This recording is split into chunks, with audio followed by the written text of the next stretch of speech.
Welcome back. In this week's episode, Rhodey and I do something very special. Usually, we take 3 articles of the week and we discuss them and we break them down and we analyze them. However, this week we decided to do something a little different. We decided, in honor of the upcoming 5th Israeli elections, we decided to do an Israeli election special. But we're not alone this week. This week, we brought on the number 1 seat of the Tza'arim Ba'arim party, or the Passionate Youth Party. We brought on Hadar Muchtar. And she's going to join us not only in telling us about her platform, but she's going to talk to us about the election and other topics that we want to talk about. I'm Luke. And I'm Rhodey. And this is the Right Side of the Compass podcast.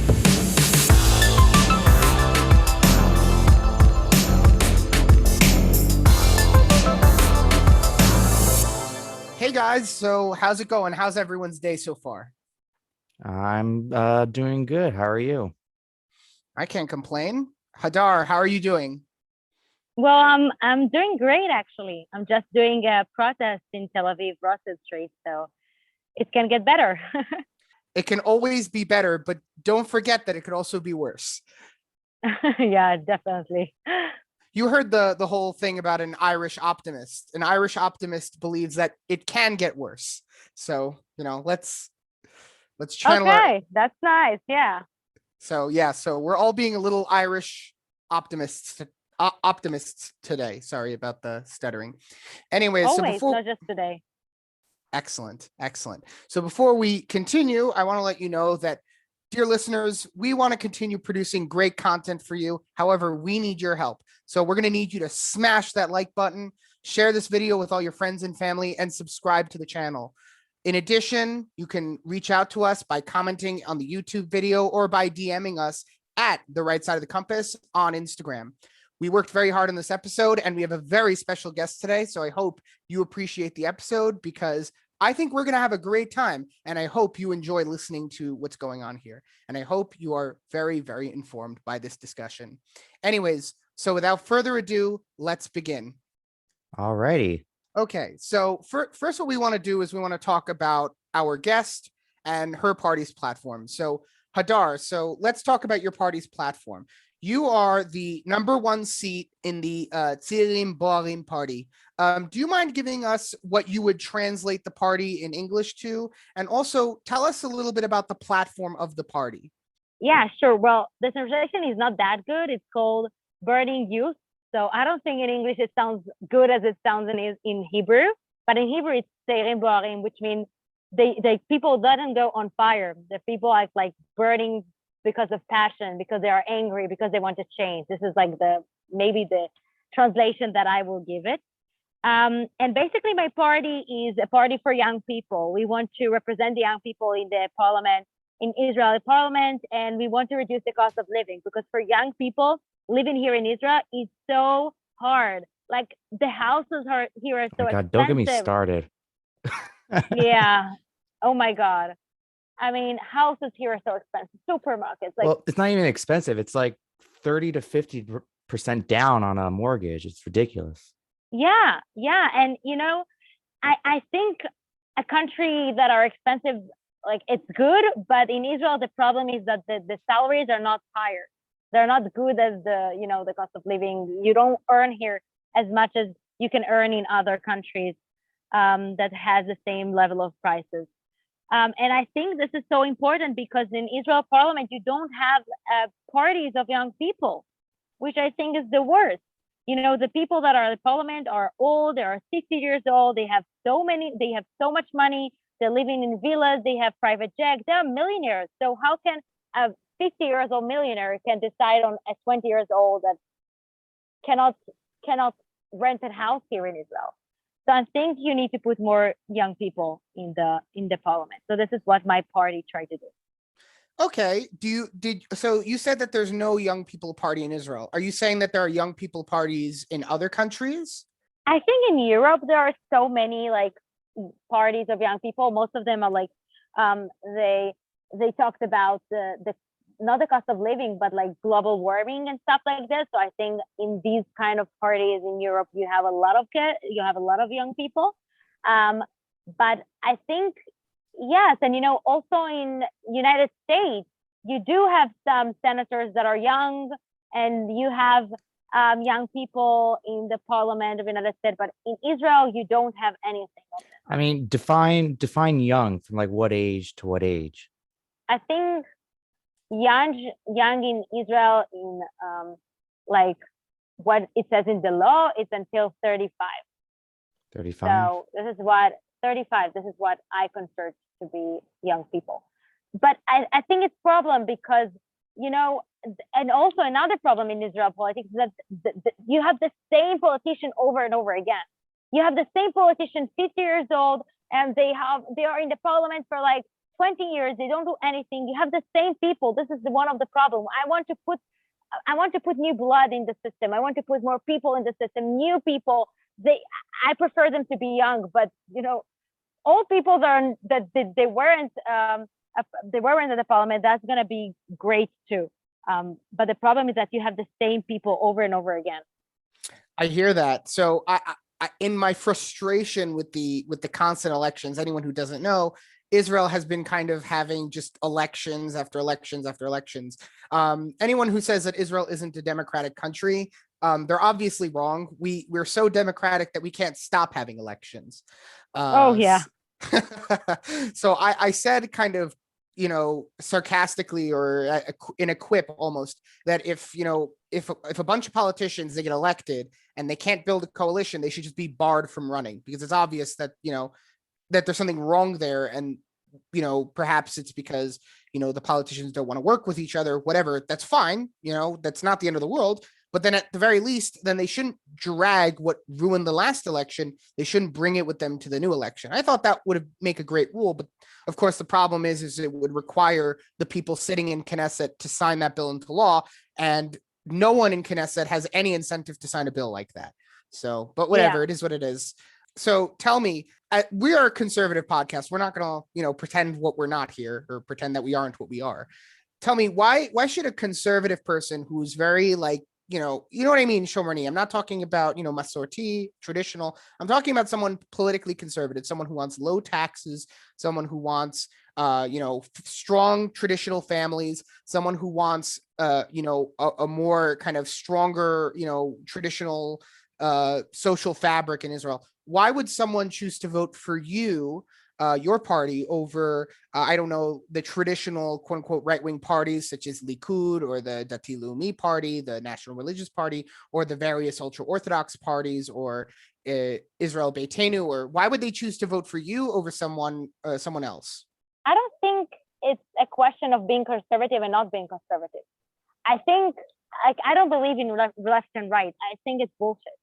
But I think they should vote for me because the other politicians failed. I mean, they ruined my life. They ruined my future. They didn't do anything. I can't live in Israel. I'm 20 years old and I don't see a future here. I definitely don't see a future here. So who I should blame? Of course the politicians, because they ruled here for 20 years, the same people. So I don't think it's a question of being conservative or not being conservative, because, you know, if you're religious or not religious, you want to pay less and you want to earn more, and you want to have like a great life here as young people. You want to build a family, you want to buy a house, you want to rent a house, whatever. But you can't do this because no one in the Knesset do anything. They didn't do anything because they don't want to do anything. They don't feel the cost of living. They are millionaires. They don't go to supermarkets. They don't rent houses. They have villas. They don't feel the cost of living. For them, Israel is cheap. So I don't see it as a question of conservative or non-conservative or religious or not religious or left or right. I see it as we against them. With them, it means the politicians, the people who rule the country. So this is how I see it. I think, well, my opinion in terms of, you know, questions of religious or not religious people, of, for example, you know, public transport this Saturday, the LGBT or stuff like this, I think the people should vote for that in referendum, and not the politicians. So I promote a referendum law about this subject. I don't promote my own opinion about the subject. So I think that's something great for conservative people and non-conservative people. And I think also in economics, I don't think there is left and right. I think there's just one point which you want to be there, one point which try to combine a great support system with, low taxes and a free market and, competition. I think it's not a question of left or right either. I see. No, of course. I get what you're saying. So I guess if I had to, and correct me if I'm wrong, if I had to kind of sum up what you were saying and kind of say it like much simpler, in a much more simpler way, I guess what I would say is that before the left and right, and before, Shabbat, Sabbath, not Sabbath, or religious, not religious, this one, that one, all that. I guess you would say that the most important thing is to get the economics under control, to make it a country where young people have a future, whatever future that might be. Yes, but also you want to decide on these questions. You want to know if Israel has a public transport Saturday or not. You want to ask the people if they want to do, non-religious marriage, or they want to do a religious marriage. But you have to ask them. You don't, in the position, they didn't decide because they could decide. So you have to ask the people in a referendum. So I promote both. I promote, of course, low cost of living. I think it's important. Less corruption, which is very important. And, the last thing that I promote is referendum law, a direct democracy like in Switzerland. And also, are you coming from the United States? I am. I'm in Israel right now, and Rodi is in the United States. Although I guess it's a good time to mention that Rodi will be moving to Israel and making the podcast 100% Israeli. So. Oh, great. So I want to give an example from the United States, the legalization issue, buying weed in some certain places in the United States. Well, there were so many referendums about this in different states in the United States. So this is a great example of how you can do direct democracy in modern days. For example, in California, you have a referendum law. So this is what I want to do in Israel as well. Mm-hmm. And what would you say to someone who says, there are certain, I'm not, let's say you talk to someone on the street and they say the following, Hadar, you have some really, really great ideas, but the problem is not everything should be up for a vote. So for example, let's say you talk to a very religious person and they say, I don't want to put marriage up to a vote, because if you put marriage up to a vote, then it goes to the lowest common denominator. And then there are going to be certain people who will not do things from a religious perspective. And, without getting too much into, Jewish marriage law and all that, because I think you and I both know the issue, without getting too much into the details here, it would destroy Israeli society if, secular people didn't feel the need to go through, the rabbinate to get married, or they didn't feel the need for the most part to do a Jewish law marriage, as it were. So what would you say to such a person like that? I can tell you, I am religious. Okay. I will say it before. I am religious and all my friends are religious, and most of my friends are ultra Orthodox. Okay. Ultra Orthodox. And they're coming from I don't know how to say the word in English, but they're coming from very close society and communities, and they have their own rabbis. I know the society because I came from the society, and I have to tell you, they want a referendum law. They prefer a referendum law. This is why in my party you have so many religious people, you have so many ultra Orthodox people, and you have also Arabs, and you have also Druze, and you have also secular people from Tel Aviv. You have all these people. I mean, I think the people understand that they should be the one who decide. And this is the rules of democracy. This is you don't have a better choice, okay? You don't have a better system except that the people should vote and the people should decide.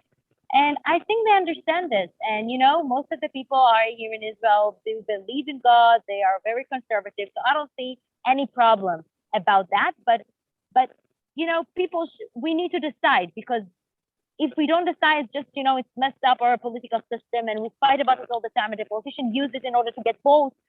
I mean, we should decide. We should decide whether we have public transport in Saturday or not. And if it's not that, then done. Stop talking about this, because it's just interrupting the political system. And if we do, okay, where? I mean, there's so many unanswered questions that we should answer. I hear that. Rodi, do you have any questions for Hadar? I did. It was more, I guess more or less about the platform. I was just curious on how did you get into politics, or, what got you into it? Well, I have to tell you, I I wasn't, my plan wasn't to be a politician. I did my first degree in computer science, and then I moved to Germany for like 7 months, which were the 7 most important months in my life, which I learned a lot about politicians and about different people and stuff like this. And I started everything from TikTok, by the way. Well, I started to post some political issue on my TikTok account and to talk about the prices in Germany compared to the prices in Israel and how I live here and how well, in Germany I paid €1 for, it's like $1 for ice cream, and in Israel it costs 18 shekels. So Wow. I started to talk about that, and then it went viral. And then when I came back to Israel, I understood that I can't live the same life I lived in Germany here in Israel, because in Israel everything is so expensive, and in Germany I lived alone and I travel all around Europe, and you know, everything was so cheap, and I went to eat outside every day, and you know, I can't do that in Israel, and that's bothering me. Like, I don't want to live here in Israel and see no future. I don't want to work from 8 in the morning and finishing 12 at night, and you know, this is not the life I wanted. And how do I change that? I don't change it from TikTok. I don't change it from protest. I change it by going to the Knesset and do laws and work on that. So this is how I started in politics. It's just, you know, my thinking about my future and how I want to live. And, you know, I just started my life, and I don't want my life to be, you know, running in a mouse race. I don't know if it's like a good translation from Hebrew to English, but, you know, you just want to. We would say the rat race. We would say a rat race in Hebrew. In English, so I guess it all started with a thing of ice cream. All good things start with ice cream. Oh yeah, definitely. Ice cream is the best. In Germany more, by the way.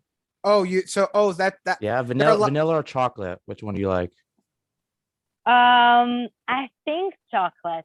I'm a chocolate girl. I mean, that's the correct answer. You know that, right? Like, vanilla is just the wrong answer. I'm sorry, I'm a vanilla guy.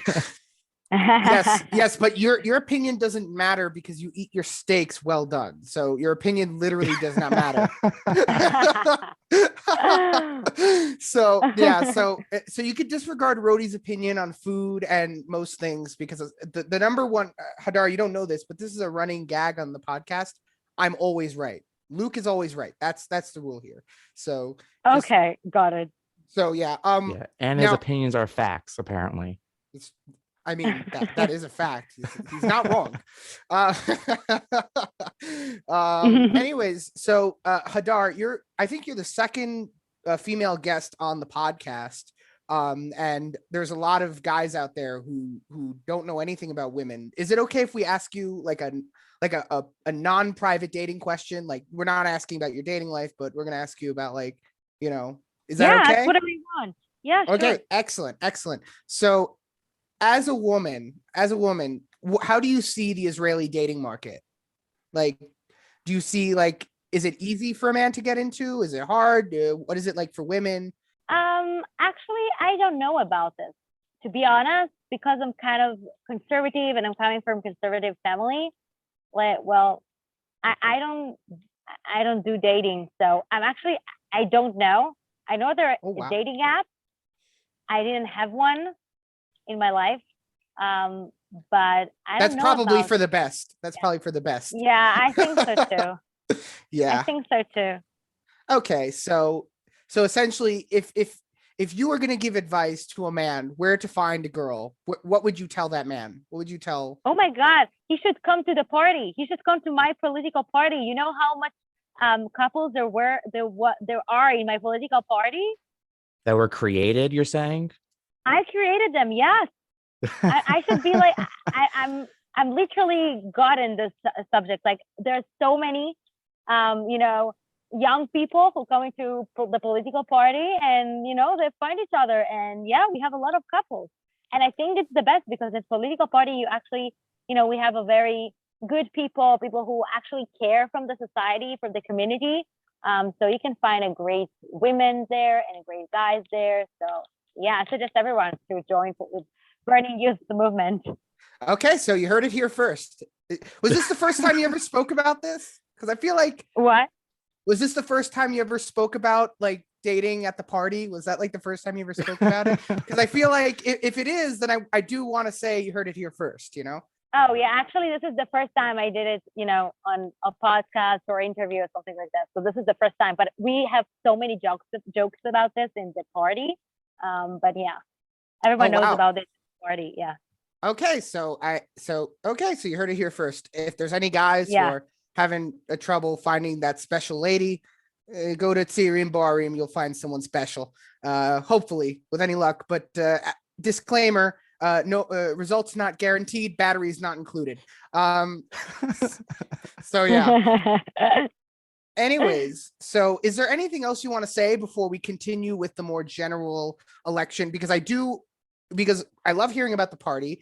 It sounds really interesting, regardless of what I agree with your platform, what I don't agree with the platform. The thing I like about this is that I'm able to talk with someone on the ground. And of course, we love hearing different opinions on this podcast, even if they're not mine, even if they're therefore not correct, because they're not my opinions. But is there anything else you want to say before we talk more about the general election in terms of the different parties, and we go over the different parties and we talk about that stuff? Is there anything else, or?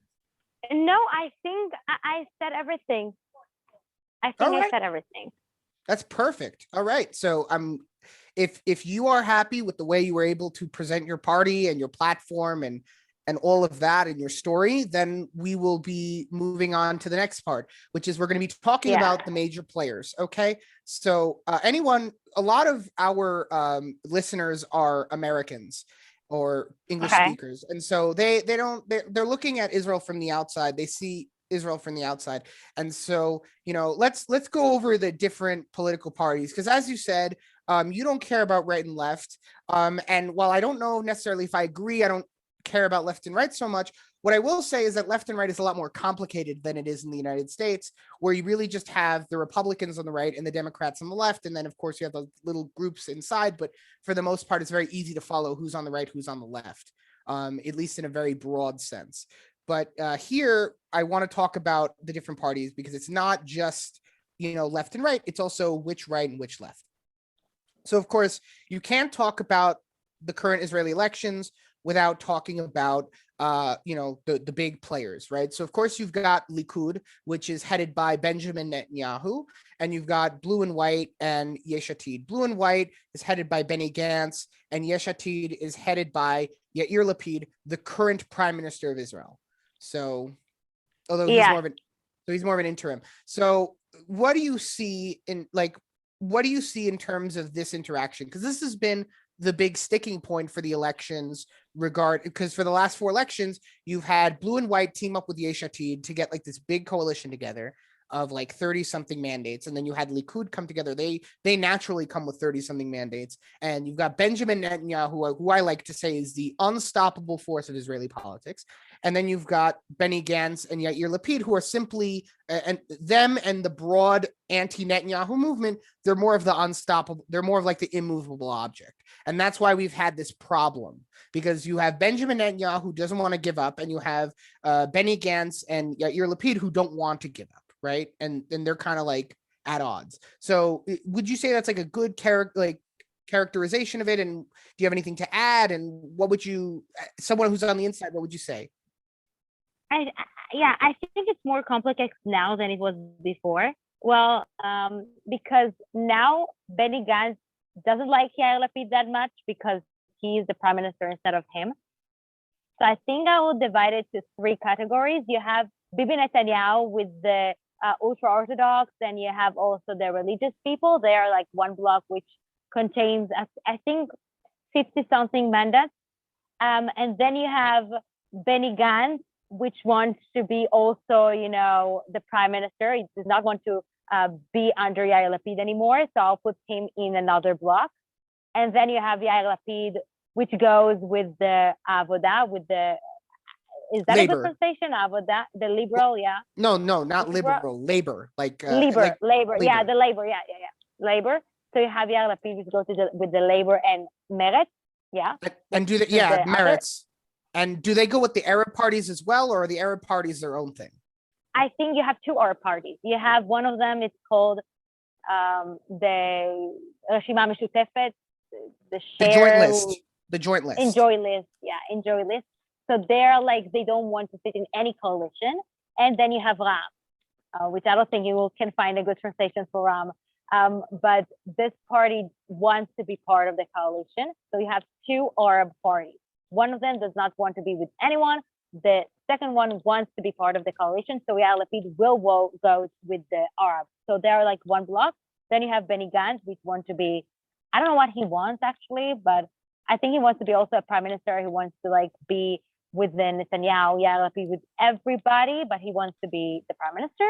And then you have, Ayelet Shaked, which was, they have a new political party, which called the Zionist Vibe, I don't know, Ruach HaTzionit, and they want to sit with everyone, but no one wants to sit with them because they don't gonna get much of the vote.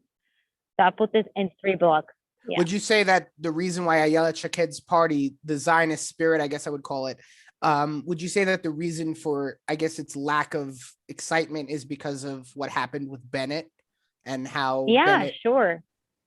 Okay, that was simple. They lie to their voters. Like they literally lie in order to get a chair. So of course he actually was the prime minister with 4 mandates. I mean, who does this thing? If you care about Israel, you can get a minister. You don't need to be a prime minister.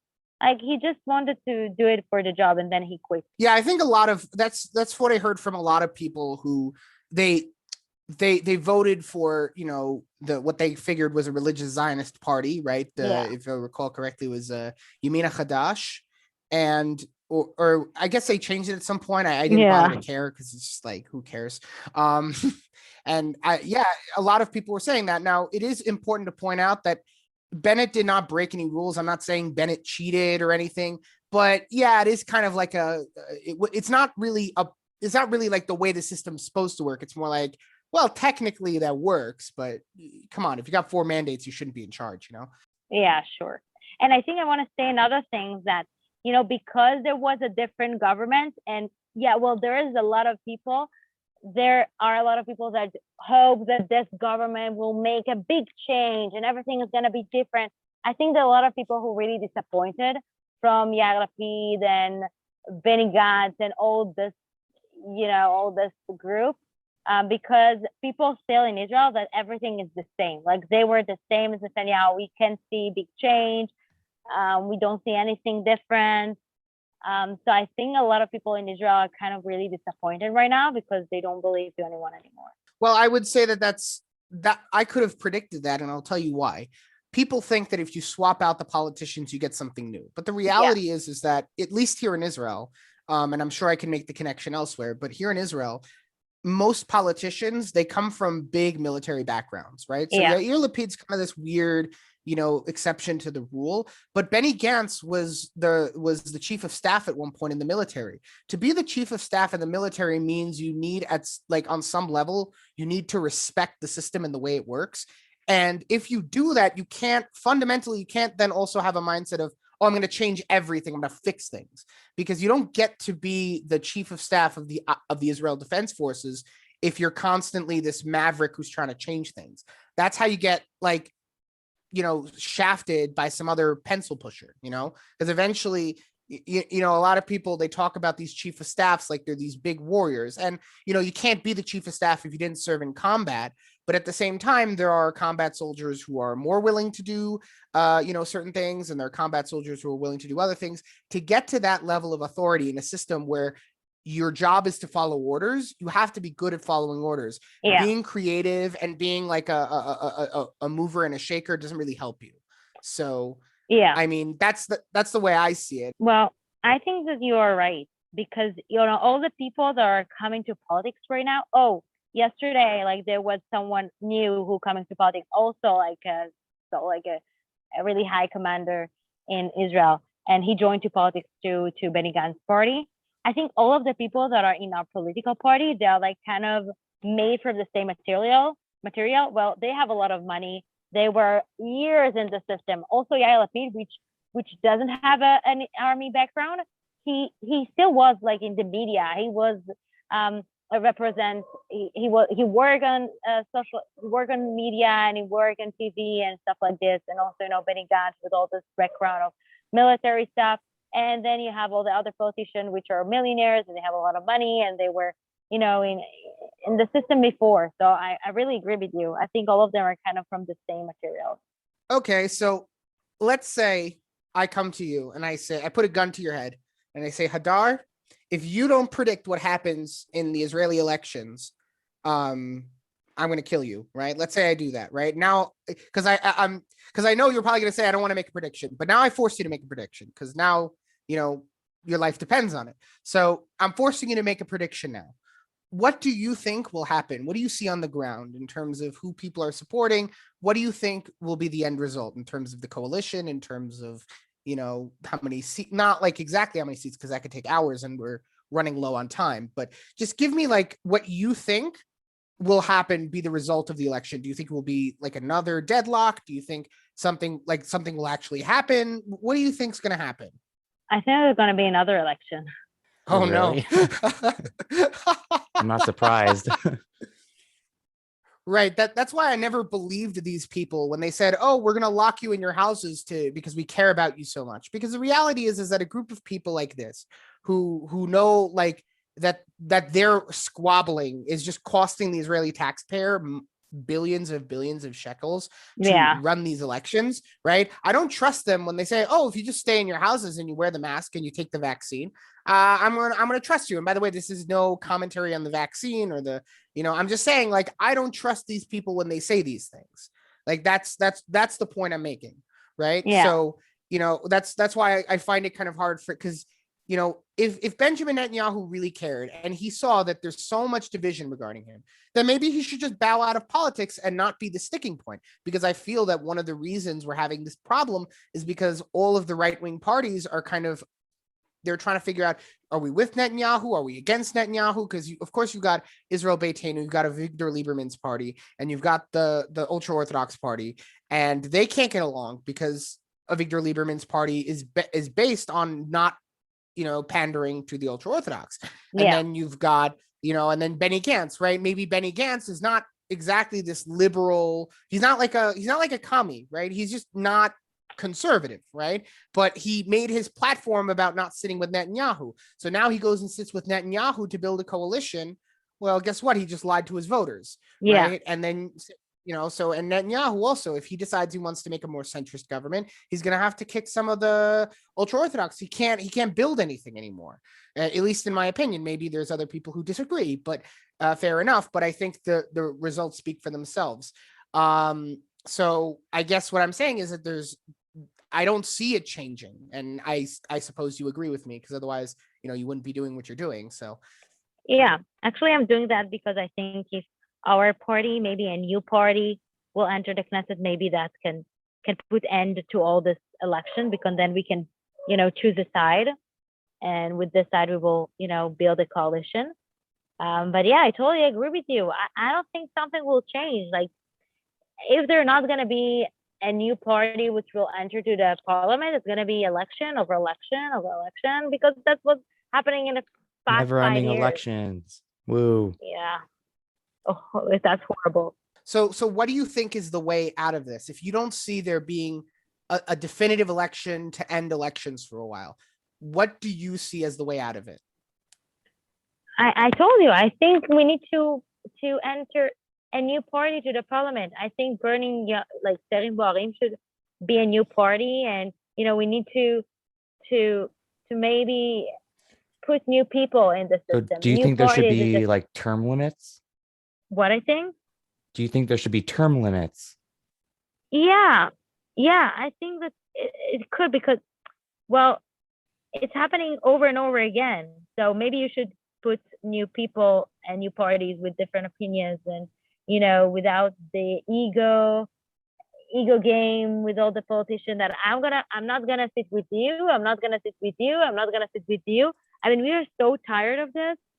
We don't care, basically. So one more question, and then we will have to go. But I would love to have you on again to talk about other ideas that we have in terms of, how the country should be run, things like that. But what are your numbers looking like? Are you going to pass the threshold, do you think? Or what percentage of the vote do you think you're going to get? Read my lips. We're going to get to 6 mandates. Oh, wow. That's bold. You hear that, Rodi? Yeah. That's bold. Yeah. That's a bold prediction. Anyways, so tell us, where can people find you on social media? Oh, that's great. You can write Hadar Muchtar on TikTok, Instagram, Facebook, Twitter, and you can also join and enter our website, which called צעירים בוערים.org and on Google, and yeah, you can join the family. Yeah, for sure. We'll be sure to put all the spellings in the comment in the description so that anyone who wants to look for it can do that. Anyways, that's it for today, but it was great having you on, Hadar, and we look forward to having you on next time. Yeah, hopefully. Thank you so much. Have a great day. All right, and that's it for our show today. Thank you for joining us for this very special episode, and thank you to Hadar for joining us as well. Make sure to like, subscribe, and hit the bell buttons, and make sure to share it with all your friends. Because sharing is caring. Yes, it is. And you can find us on all your favorite podcast platforms, as well as YouTube and Rumble. And if you want to get in contact with us, make sure to slide into our DMs on Instagram at the right side of the compass. We hope you enjoyed, and we look forward to seeing you next time.